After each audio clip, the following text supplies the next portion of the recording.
2021 Ovum Aureum. So this is a wine that we produced exclusively in our French oak egg fermenter. So we are the only winery in all of North and South America that has a French oak egg fermenter. Not only do we have one, but we actually have two. And we're the only winery in the Americas that has this. Very unique because they just don't produce very many of these. The wine that we fermented in 2021 in the egg is the Sauvignon Gris from our estate. And Sauvignon Gris is a very unique varietal. It's something innovative in the Napa Valley. There's just really nobody doing this here, and innovative in California as well, because there's just not a lot of acreage planted to Sauvignon Gris, and what is out there maybe gets lost with some bigger blends of white wine out there.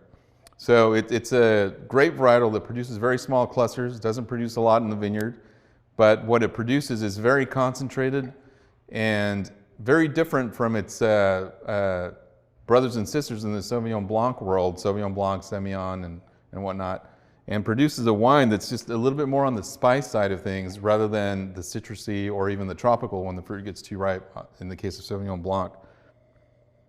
The egg fermenter allows the wine to mix itself while it's fermenting, and it allows us to create this body in the wine that would otherwise be very difficult to get in a traditional type of fermentation vessel.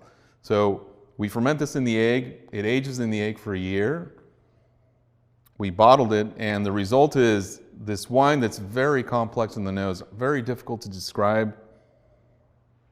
If you like Chardonnay, if you like Sauvignon Blanc, if you like any of those varietals, this has a little bit of all that in there, but it's very hard to pin down what it's compared to because it's just so unique from the varietal that it's made from through to the vessel that it's fermented and aged in. It just produces a wine that you can't really replicate with anything else or compare to. Aromatics are not screaming at you, but there and kind of captivating and asking you to smell it for a while and see what you can get, and it's very difficult to describe because there's all these different elements going on. And the body it's at the same time dense and it's at the same time lean with a nice acidity and this great density and this finish that just lasts forever. A very delicious wine, very compelling wine, and a very unique wine.